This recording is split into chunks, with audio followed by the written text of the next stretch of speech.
Section officer আমাদের college শাখা অত্যন্ত আমাদের চলে আসতে পারি। ভিডিও করবা যা তিনি আমাদের অত্যন্ত প্রিয়জন। ভিডিও হচ্ছে চট্টগ্রাম শিক্ষা বোর্ডের সেকশন অফিসার জনাব মোহাম্মদ কুতুবউদ্দিন হাসান নুরি ভাই। আপনার সোজা দুজনা বিসমিল্লাহির রহমানির রহিম। আমাদের চট্টগ্রাম শিক্ষা বোর্ডের সুযোগ্য কলেজ প্রশাসক মহোদয় ঘুরে ঘুরে তুলবেন স্যারের বক্তব্য যেটাকে তারপরে ওইটা তখন সুন্দর করে ডক্টর মোহাম্মদ সরওয়ার আলম স্যার, উপস্থিত অত্র কলেজের অধ্যক্ষ, উপস্থিত অত্র এলাকার ছাত্র এবং মঞ্চে উপস্থিত অত্র কলেজের শিক্ষকবৃন্দ এবং আমার সামনে উপস্থিত ছাত্রছাত্রী, আসসালামু আলাইকুম। আসলে আমাদের এই আজকে যে আপনাদের এই কলেজের পরিদর্শন, এটা অত্যন্ত গুরুত্বপূর্ণ একটা বিষয়। স্যারের এত ব্যস্ততার ভিতরে স্যারের কাছে অনেকগুলি কলেজের পরিদর্শন জমা আছে। স্যার এদিকে অসুস্থ ছিল, বলতে পারে নাই, কিন্তু স্যার কালকে আমাকে হঠাৎ করে বলল এই যে সামনে আপনাদের একটা বিষয় আছে, এই পরিদর্শনটা হলে এটা পরিদর্শনের রিপোর্ট দেওয়ার পর স্বীকৃতি নবায়ন হলে আপনাদের কলেজের এমপিওটা মানে আবেদনটা করা যাবে। ওখানে এটা অত্যাবশ্যকীয় স্বীকৃতি নবায়নটা সিটিটা ওখানে সাবমিট করতে হয়। আসলে স্যার এই যে আজকেও স্যার এখান থেকে বিকেলে স্যার সকালে যাবেন, বিকেলে এত ব্যস্ততার ভিতর সকালে এসে অনেকগুলো কাজ সম্পাদন করে আবার আমাকে নিয়ে এখানে আসছে এবং স্যার যাওয়ার জন্য ওখানে স্যারের এই সরকারিয়াতেও কিছু পরিদর্শন আছে, ওই প্রতিষ্ঠানগুলো পরিদর্শন করবেন। আমি চট্টগ্রাম শিক্ষা বোর্ডে 95 সালে যোগদান করেছি বোর্ড প্রতিষ্ঠার সময়। আমি অনেক কর্মকর্তাকে আমি হাতে পেয়েছি, আমার অনেক কর্মকর্তার আন্ডারে আমি চাকরি করেছি। আমাদের কলেজ পরিদর্শক মহোদয় অত্যন্ত একজন ভালো মানুষ। ওনার প্রথম আমরা বুঝতে পারি না এই স্যার আমাদেরকে অনেক বকাঝকা করেন, কিন্তু এখন বুঝতে পারছি আসলে বকাঝকা করেন যেগুলো আমাদের ভালোর জন্য। স্যারের কাছে যে কোনো গ্রহীতারা আসলে স্যার সাথে সাথে কোন শাখা থেকে আসছে, কি কাজ আছে, তাদের দ্রুত জেনে ওনাদের কাজটা তৎক্ষণাৎ সম্পাদন করে। এমনও অনেক কাজ আছে এই যে মানে কাজগুলি বোর্ডে সম্পাদন করতে বিভিন্ন নথি চালাচালি হয়, বিভিন্ন ফাইলিং প্রক্রিয়ায় প্রায় 1 মাস 1.5 মাসের কাজ স্যার তৎক্ষণাৎ কাজটা শেষ করে দেন। এই যে এখানে যে ছাত্রীদেরকে বলতেছে স্যার বক্তব্য দিতে হবে, এটা আসলে স্যারের এটা ওনার সেবা প্রক্রিয়ার একটা অনেক ছাত্রীদের মানে আমাদেরকে এই মানে এই মানে বক্তব্য দিয়ে মানে এক্সপার্ট করার জন্য মানে সবার সামনে যে কিভাবে জড়তা না নিয়ে কিভাবে বলতে হয় এটা শিখাতে চাচ্ছি। তো আসলে স্যার এই 5 আগস্ট পরবর্তী বোর্ডের একটা আমূল পরিবর্তন এনেছেন। তাহলে বোর্ডের শুধু কলেজ শাখা না, অন্যান্য শাখায় কোনো সেবাগ্রহীতা আসলে কি জন্য আসছেন, কোন শাখায় যেতে হবে, তৎক্ষণাৎ বিদ্যালয় পরিদর্শক পরীক্ষা নিরীক্ষা কোথায় ফোন করতে হবে, ফোন করে তৎক্ষণাৎ সেবা দিচ্ছেন। এরকম একজন আসলে আমরা অত্যন্ত ভাগ্যবান, চট্টগ্রাম শিক্ষা বোর্ডে এরকম একজন আমরা কলেজ পরিদর্শক পেয়েছি। ওনার আসলে মানে মানসিকতা হচ্ছে যে সেবা দেওয়া। উনি আমাদের চট্টগ্রাম অঞ্চলের মানে সরকারি ওনার বাড়ি অত্যন্ত একজন বড় মানে স্যার একজন বড় একজন ব্যবসায়ী, স্যার পিতা বড় ব্যবসায়ী ছিলেন, উনি নাম করা একজন ব্যবসায়ী লোকজন ছিলেন। আমি স্যারের থেকে অনেক কিছু শিখছি, স্যারের সাথে কাজ করছি এবং আমাদেরকে বিভিন্ন পরিদর্শনে নিয়ে যাচ্ছেন, উনি কাজ শিখাচ্ছেন। স্যার দীর্ঘদিন টাকা ওই মাদ্রাসা বোর্ডের ডাইরেক্টর ছিলেন এবং স্যার তো টাকা বেশিরভাগ চাকরি করছেন টাকা পেলে। চট্টগ্রাম এসে ওনার উদ্দেশ্য হচ্ছে কিছু এই অত্র এলাকার কিছু মানে মানুষদের সেবা করা, ওনার মূল উদ্দেশ্য হচ্ছে সেবা করা। তো আজকে এই যে মানে এই প্রতিষ্ঠান স্যারকে পেয়েছে, আমরা আসলে স্যার তো সব জায়গায় সময় দিতে পারেন না, জুনিয়র কর্মকর্তারা যান, এখানে স্যারকে আপনারা পেয়েছেন, আপনারা অত্যন্ত ভাগ্যবান। এবং আশা করছি ইনশাআল্লাহ স্যারের পরিদর্শনের মাধ্যমে এই প্রতিষ্ঠানের স্বীকৃতি নবায়ন হবে, আরও অন্যান্য বিভিন্ন ধরনের অন্যান্য উন্নয়ন হবে। সবাইকে ধন্যবাদ জানিয়ে আমি আমার বক্তব্য শেষ করছি। ধন্যবাদ।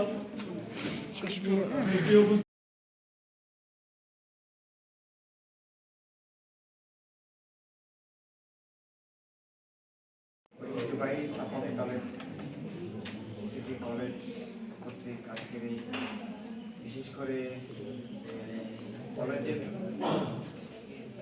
শিক্ষা বোর্ডের মাননীয় কলেজ পরিদর্শক প্রফেসর ডক্টর মোহাম্মদ সরোয়ার আলম মহোদয় উপস্থিতিতে আজকে প্রোগ্রামটি বিশেষ করে আজকের অনুষ্ঠানের প্রধান অতিথি, আজকের অনুষ্ঠানের সভাপতি কলেজের অধ্যক্ষ মাহমুদ আলম, উপস্থিত আছেন কুতুবুদ্দিন সাহেব সহ সম্মানিত কলেজের অধ্যক্ষ বৃন্দ এবং কোমলমতি ছাত্র আসলে আজকে প্রধান অতিথি আপনাকে স্বাগত জানাচ্ছি মহারাজ। এটি একটি ঐতিহ্যবাহী শহরতলি একটি ওয়ার্ড, 41টি ওয়ার্ডের মধ্যে চট্টগ্রাম সিটি কর্পোরেশনে এটি একটি শহরতলি ওয়ার্ড। এই ওয়ার্ডে এই ধরনের একটি কলেজ, এই ধরনের একটি অবকাঠামো চট্টগ্রাম সিটি কর্পোরেশনের বর্তমান যিনি মাননীয় মেয়র, উনি এসে কলেজ পরিদর্শন করে উনি দেখেছেন কলেজের ভেন্টিলেশন সহ কলেজের যে অবকাঠামো, ছাত্রছাত্রীদের যে মনোনিবেশ, লেখাপড়ার জন্য উপযোগী যে পরিবেশ প্রয়োজন, সেটি উনি এখানে এসে উপলব্ধি করে গেছেন। এবং এই কলেজ থেকে যাওয়ার পর, পরিদর্শনের পর, ওনার চট্টগ্রাম সিটি কর্পোরেশনের আরো অন্যান্য শিক্ষা প্রতিষ্ঠান যেগুলো আছে সেখানে যখন যায়, উনি এই প্রতিষ্ঠানের উদাহরণ কিন্তু সেখানে তুলে ধরেন। তাহলে সেই হিসাবে আপনার সৌভাগ্যবান বলা যাবে। এই কলেজটি প্রতিষ্ঠা করেছেন সাফাদুল সাহেব। উনি একজন ঢাকা বিশ্ববিদ্যালয় থেকে আইবিএর স্টুডেন্ট, আমাদের এলাকার খুব গুণী একজন মানুষ, সুদূর লন্ডনে থাকে। 1973 থেকে উনি লন্ডনে থাকে। চিন্তা করেছে এলাকার মানুষের শিক্ষার প্রসার উনি কিছু একটা করবেন, এটি মাথায় ওনার ঘুরপাক খাচ্ছিল সেই লন্ডনে বসে। যার কারণে শুধু এই ধরনের প্রতিষ্ঠান, শুধু কলেজ না, এই ধরনের আরো অনেক শিক্ষা প্রতিষ্ঠান, প্রাইমারি শিক্ষা প্রতিষ্ঠান, মাদ্রাসা, মসজিদ, এই ধরনের অনেক প্রতিষ্ঠান কিন্তু মানুষকে করেছে। আমি ধন্যবাদ জানাই মহড়ার একজন সাবেক জনপ্রতিনিধি হিসাবে এই মানুষটিকে। ওনার উত্তরোত্তর সমৃদ্ধি কামনা করছি। আল্লাহ পাক ওনাকে সুস্থ রাখুক, ভালো রাখুক। বয়স কিন্তু ৮০ ছুটি সহিত ওনার এখনো দাপটের সহিত আপনাদের কর্মকাণ্ডে আপনাদের সাথে সম্পৃক্ত থাকার চেষ্টা করেন। কোন কলেজ পরিদর্শক এই যাবৎ এসছে কিনা আমার সাফা মোতাবেক কলেজ আমার মনে হয় না। আমি আজকে প্রধানমন্ত্রী আপনি এসছেন, ধন্যবাদ জানাই। কলেজটির বিষয়ে পজিটিভ চিন্তা ভাবনা আপনাদের মাথায় থাকবে। আপনাদের আরেকটি কথা বলতে চাচ্ছি, মাননীয় মেয়র এখানে থাকা অবস্থায় আমি একটি বিষয় উপস্থাপন করেছিলাম প্রধান শিক্ষা কর্মকর্তা এবং শিক্ষা কর্মকর্তাদের উপস্থিতিতে, আপনাদের উপস্থিতিতে। সেটা হলো আপনাদের রাস্তাটি, বিশেষ করে আপনি এখানে এটি ওয়াসা রোড থেকে এই পর্যন্ত রাস্তাটি একটু ছোট এবং নিচু, পানিতে বর্ষার সময় খুব কষ্ট হয় স্টুডেন্টদের। এটি কিন্তু টেন্ডার হয়ে গেছে, খুব শর্ট টাইমের মধ্যে কাজ হবে। আমার মনে হয় আগামী 1 সপ্তাহের ভিতরে কাজ হবে।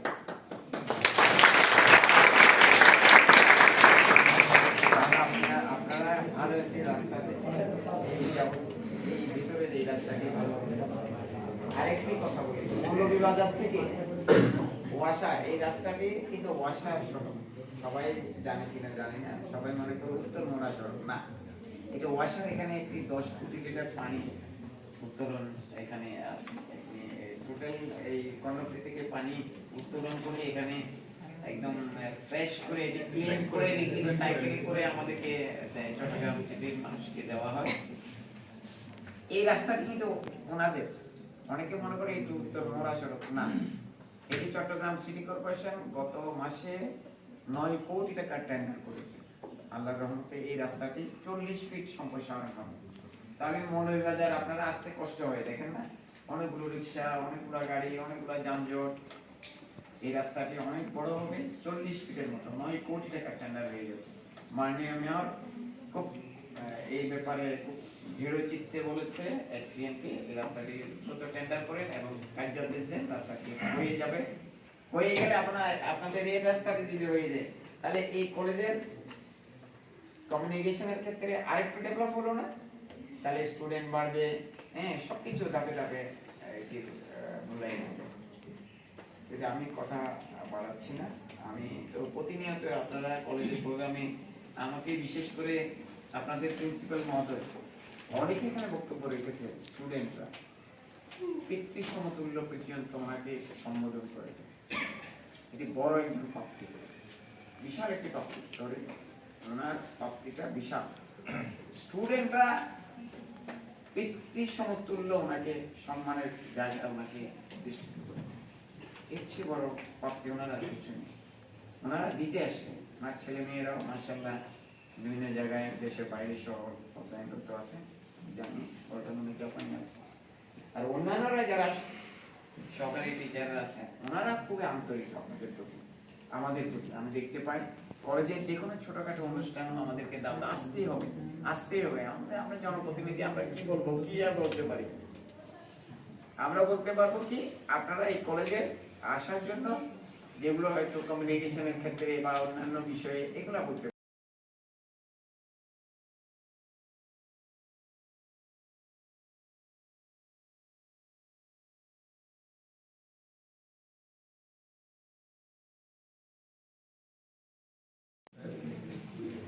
সহ আমার সহকর্মীবৃন্দ,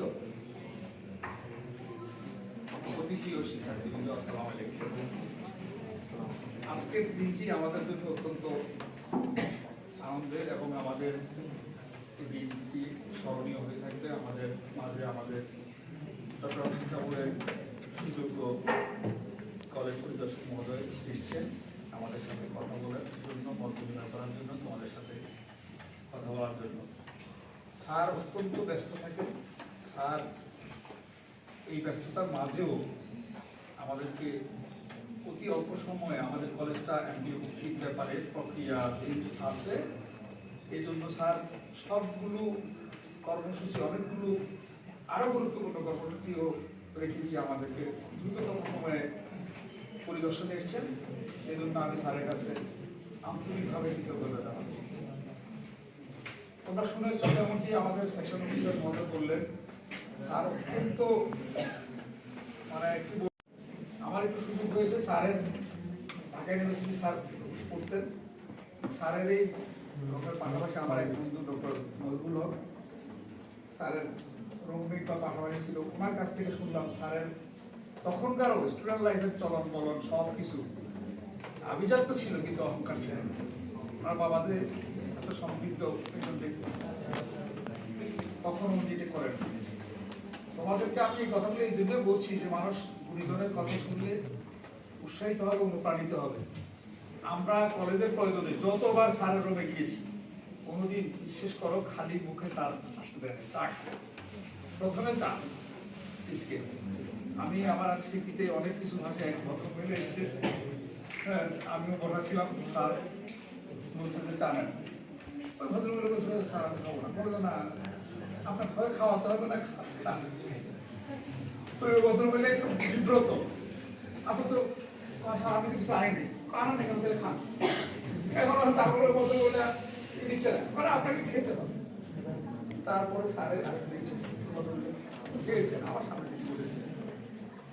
তো স্যার চিটাগং বোর্ডে কলেজ পরিদর্শক হিসেবে আসার পরে যেভাবে গতিশীলতা পেয়েছে, আমরা আশা করি ইনশাআল্লাহ স্যারের নেতৃত্বে, স্যারের যোগ্যতায়, স্যারের বিচক্ষণতায় কোনো বিশেষ স্থবির থাকবে না। আমি স্যারকে আন্তরিকভাবে ধন্যবাদ জানাচ্ছি, কৃতজ্ঞতা জানাচ্ছি। আমার প্রতিষ্ঠাতার পক্ষ থেকেও আমার মহোদয়ের সাথে আমি বলেছি, কথা হয়েছে, উনি অত্যন্ত গুরুত্বপূর্ণ কাজে আটকা পড়ে গেছেন। পথের মধ্যে আছেন, আমাকে বলেছেন যে কতক্ষণে আমি আসতে পারি বলতে পারছি না, তবে স্যারকে আমার সালাম দিবেন এবং যদি সংযোগ দেওয়া যায় আমি তার সাথে কথা বলবো। কিন্তু আমি এখনো ওই ওনার সংযোগটা পাচ্ছি না, নেই, ফলে কথা বলাতে পারছি না। আমাদের প্রিয় আজম ভাই যিনি জনপ্রতিনিধি নিয়ে এসেছেন, আমি ওনাকে কৃতজ্ঞতা জানাচ্ছি।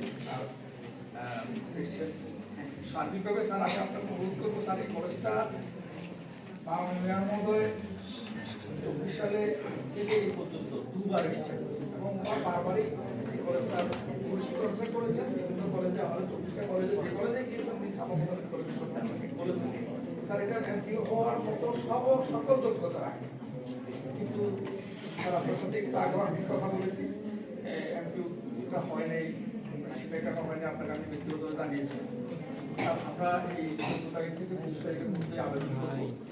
স্যার আপনি এই সময় এসেছেন, ডিসকাশন করেছেন, আমি আশা করছি স্যার আমরা যদি এর মধ্যেই যদি চিঠি পেয়ে যাই তাহলে আমরা ইনশাআল্লাহ আবেদনটা সহজ হবে। আমাদের মেয়র মহোদয়েরও প্রত্যাশা, এটা একমাত্র কলেজ সিটি কর্পোরেশন যেটা এখন আর কি হয় নাই।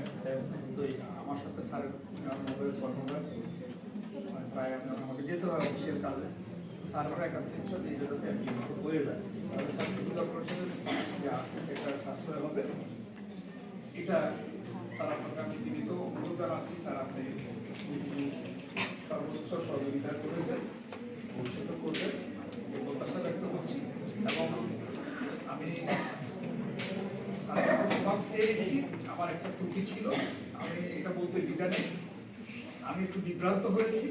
আমার আজকে দ্বাদশ শ্রেণীর পরীক্ষা ছিল, তো আমি ভেবেছিলাম যে পরীক্ষার্থীরা এত পরীক্ষার হলে হয়তো পরীক্ষার হলে প্রকাশ করছি। স্যার আমার সমর্থন দৃষ্টিতে আপনার স্যার আপনার সমস্যা ছিল, কিন্তু তারপরেও স্যার আমি আসলে এই জন্য আমি আন্তরিকভাবে প্রকাশ করছি। আমার উচিত ছিল যে মাইক্রোফোনটা রাখা, যেহেতু মত বিনিময় সভা আমি এটা করেছি, এই জন্য আমি স্যার আপনার কাছে দুঃখ প্রকাশ করছি।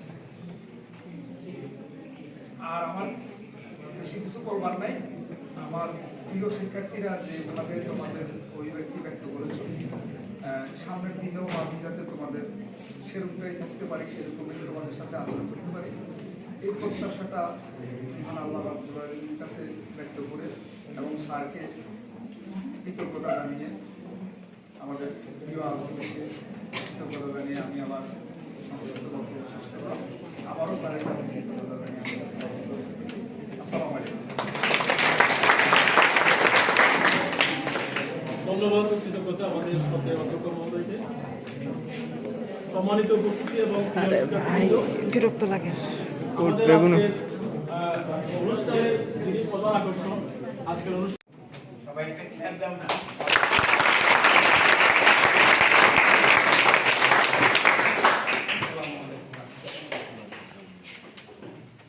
A hungry man is always an angry man.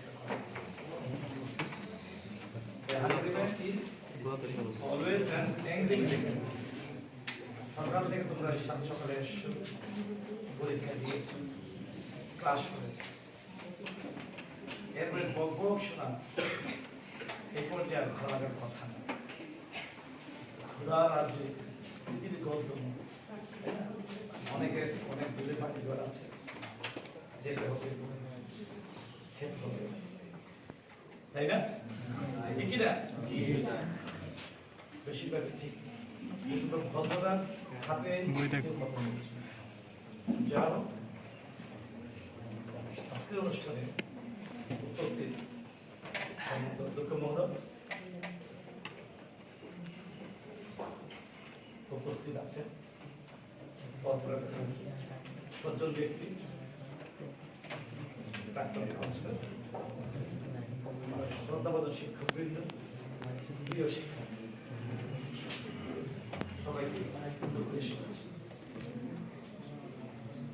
তো আমরা শিক্ষক ক্লাসে আমরা যখন দাঁড়াই, আমাদের মনে হয় 45-50 মিনিট আমরা সময় অভ্যস্ত হয়ে গিয়েছি।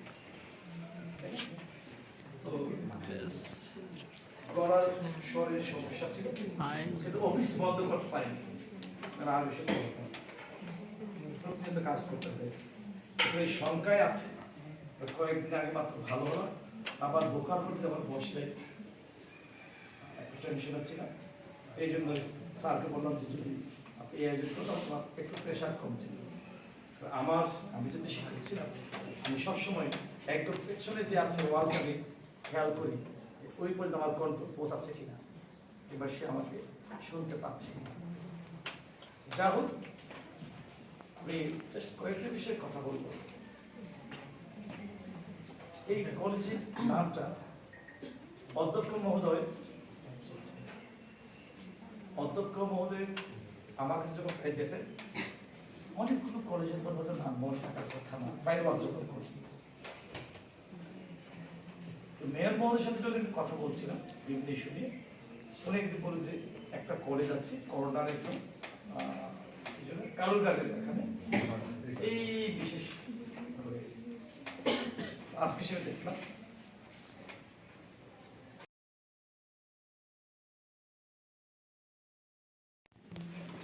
প্রথম শিক্ষক যে যত মূল্যায়ন করেছে, আমি সেটা সত্য বলেই ধরে নিয়েছি।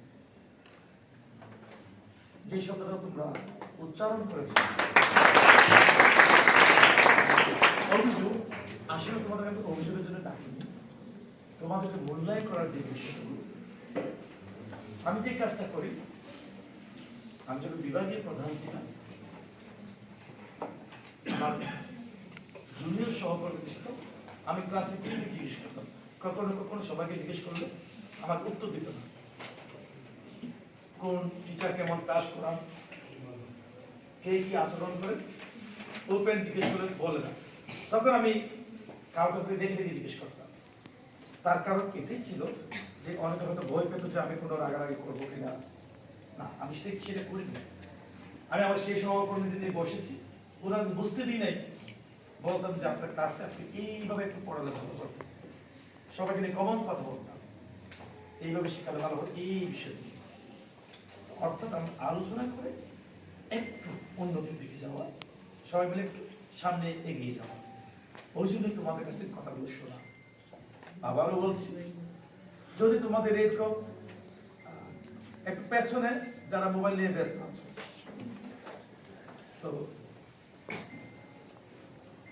আবারও বলছি, তোমরা যদি নির্ভয়ে আমার কাছে সেটুকু পৌঁছাতে পারো, আমি অধ্যক্ষ মহোদয়কে বলবো, আমার সম্মান শিক্ষক আবার বলবো, একটু হয়তো ওরা অনেক কিছু বুঝে না, আমি অনেক কিছু বুঝি না, সবাই সব বুঝতে আমাকে, তাই না? সেইভাবে কিন্তু আমরা আমাদের উন্নতি হবে। আমি শুধু অভিযোগ হিসেবে নেব না, যে অনেক জায়গায় গেলাম একটা কলেজে, ওরা বললেন যে আমাদের স্যাররা ক্লাস করান না, প্রাইভেট করতে পারেন, এইগুলো শুনলাম। শোনার পর আমি ওই শিক্ষক নিয়ে বসলাম, উনি বুঝতে পারেন, অন্যভাবে কথাগুলো বলেছি, মোটিভেশনাল কথা বলেছি, উনি হয়তো ক্যাচ করেছেন, তো কে বলেছেন সেটা বুঝতে পারেন। আমাদের অবিষ্ট লক্ষ্য তোমরা আমাদের এমন একটা প্রজন্মে আসছে, আমরা সবাই চাই প্রত্যেকটা কলি তোমরা ফুটবে, বিকশিত হবে। এখন তোমরা কলি রেডি করছো, কখন হবে? এই তোমাদের সবচেয়ে কঠিন সময়, মূল্যবান সময় একাদশ দ্বাদশ শ্রেণী। এখান থেকে তোমরা ভালোভাবে লেখাপড়া করে ভালো ফলাফল করবে। আমাকে যখন অধ্যক্ষরা বলেন স্যার আমার কলেজে জিপিএ 5 করে, আমি তখন জিজ্ঞেস করি জিপিএ 5 নাই এমন দেখান তো কয়জন আছে? দুর্ভাগ্য, আমাদের অগ্রজ যোগাযোগ ছিলেন। একসময় শুনতাম 3rd ডিভিশন যারা পেয়েছে দেখতে আসতো অনেক দূর দূর। আজকে জিপিএ 5 পাওয়া হলে দেখতে আসে না, সেলিব্রেট কেউ করে না, কেউ কাউকে ট্রিট দেয় না, তাই না? ঠিক আছে, কেন? আমার সাফল্যের একটা অংশ এসএসসির পর আমি রেজাল্ট করেছি, 50 পাত এগিয়ে গেলাম। একাদশ দ্বাদশের পর উচ্চ মাধ্যমিক রেজাল্ট করে আমি কি আরো 20 ভাগ এগিয়ে যাব। এরপর আমি কেউ মেডিকেলে, কেউ বুয়ে, কেউ প্রাইভেট ইউনিভার্সিটি, পাবলিক ইউনিভার্সিটি পড়বো, তখন আমি ভালো একটা ফলাফল করে নিজেকে গুছিয়ে দেবো, 90 ভাগ এগিয়ে যাবো। তখন আমি সাফল্যের শিখরে আসিনি। ধরো আমি অজু করলাম, 4 রাকাত নামাজের সব পড়ার পর সালাম ফেরার আগে আমি নামাজ ভেঙে ফেললাম, আমাকে নামাজ হবে শেষ কাজ। আমি 99 ভাগ সফল, 1 ভাগ অসফল, 54 সফল বলা যাবে? যাবে না।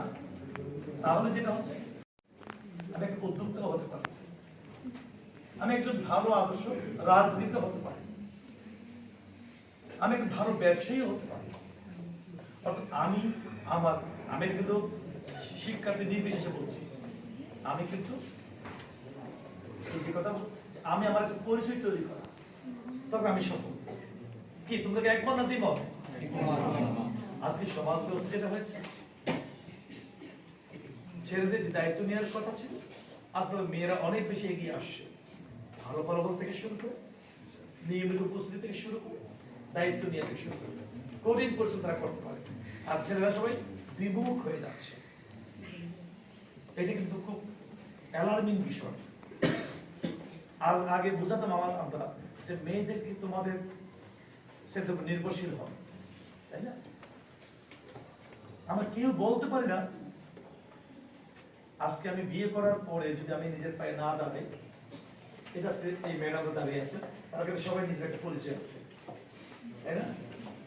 তো যদি জিজ্ঞেস করি যে ম্যাডামদের হাজব্যান্ডরা কি আচরণ করে, সম্মানজনক আচরণ করতে হবে। একটা মূল্যায়ন তোমরা দেখো যে ধরো তুমি বিবাহিত, তাই না? আজকে তোমার যে মূল্যায়ন, তোমার শাশুড়ি তোমাকে যেটা মূল্যায়ন করে, এইটা কি নাম তোর মা?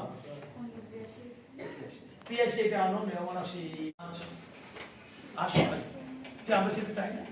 এটা তোমরা যে বলছো আমাদেরকে সম্মান করা, সবাই সম্মান করে, তোমরা কি চাও না এরকম চেয়ার তোমাদের যেটা হবে, তোমাকে নিয়ে সমাজের কথা বলবে, কি তোমরা সেটা চাও কিনা? আমরা সবাই চাই, আমাদের সন্তানেরা চায় কিনা? এইটা পেতে গেলে কষ্ট করে নিজেকে তৈরি করতে হবে। এইটা আমি বলতে এসেছি। আমার দেয়ার বিষয় এই কথাগুলো, এই গুরুত্বপূর্ণ সময়, আর এই তোমরা তৈরি করার সময় তোমাদের যারা সহায়তা করছে, বানিয়ে তুলছে, গড়ে তুলছে, তাই না?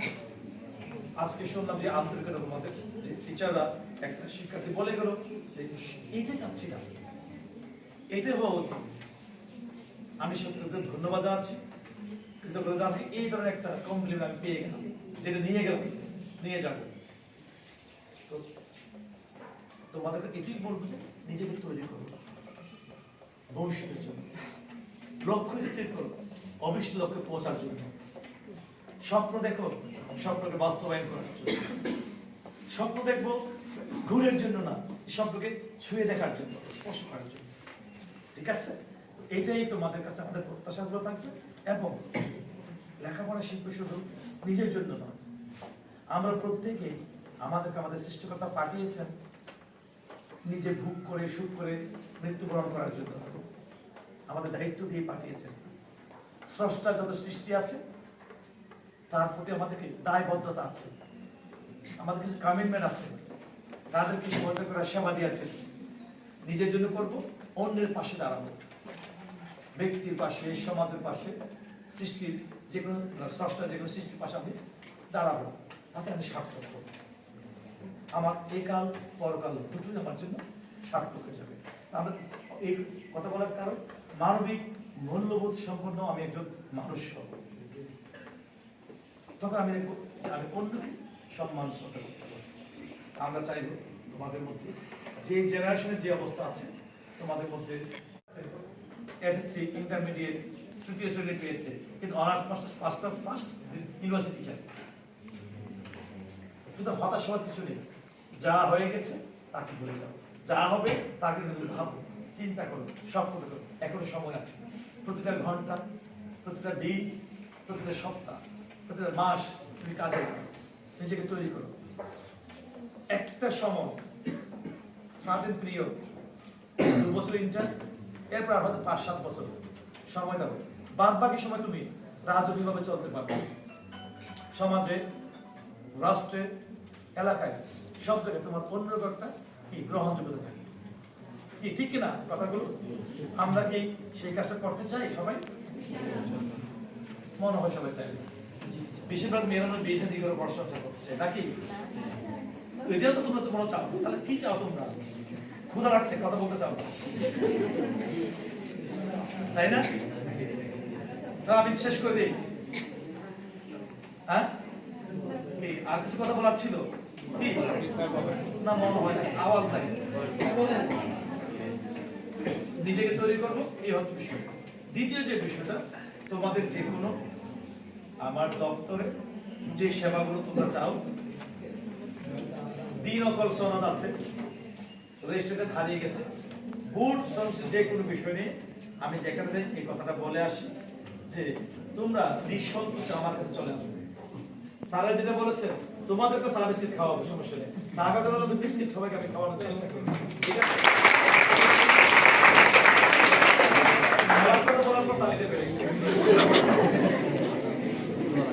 অসুবিধা নেই। তোমরা চলে আসবে, নিজের কাজ, নিজের প্রয়োজন,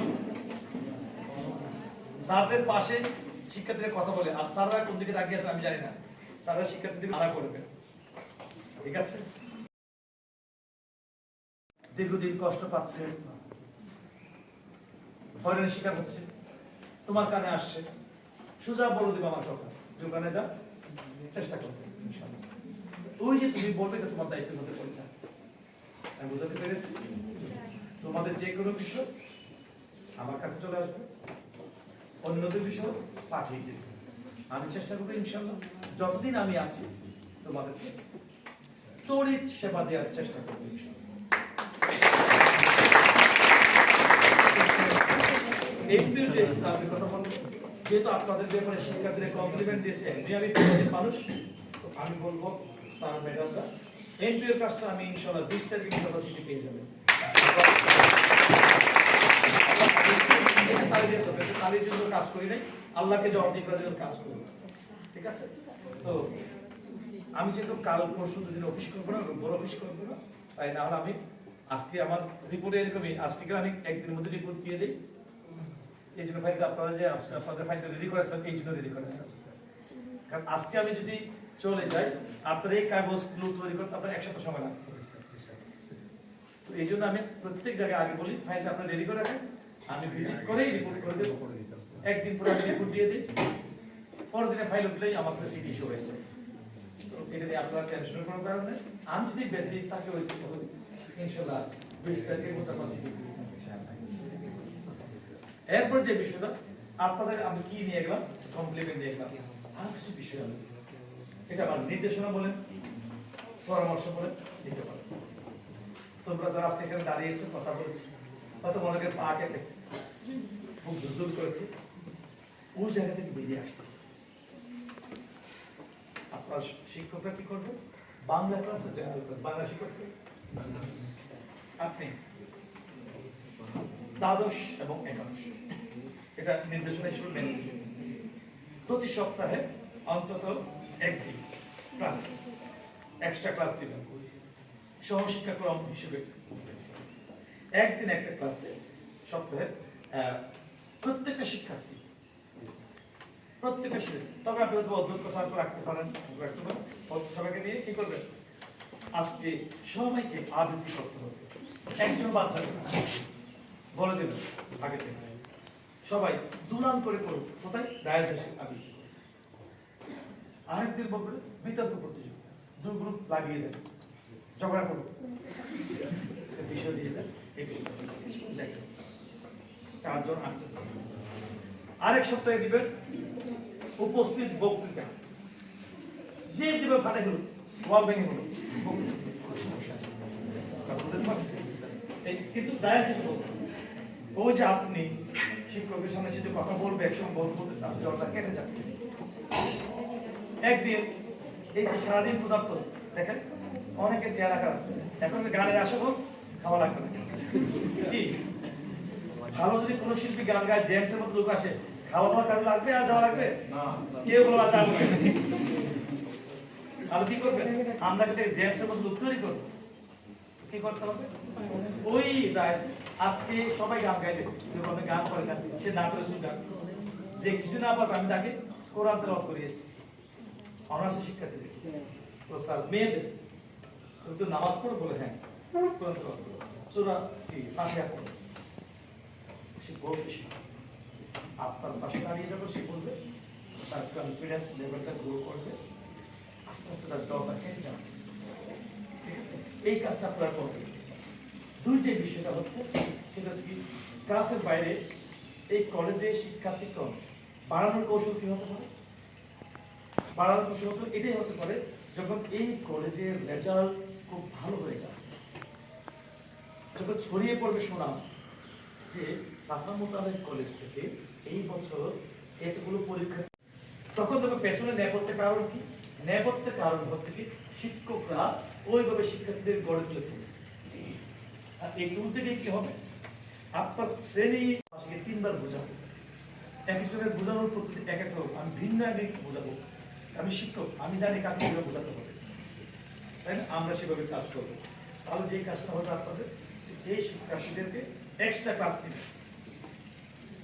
যার যেখানে যেখানে দুর্বলতা আছে, মানে আপনার শিক্ষকরা কলেজের সাথে সেটা করবে, এক্সট্রা যখন ক্লাস দিবে। ওটা কি সমস্যা?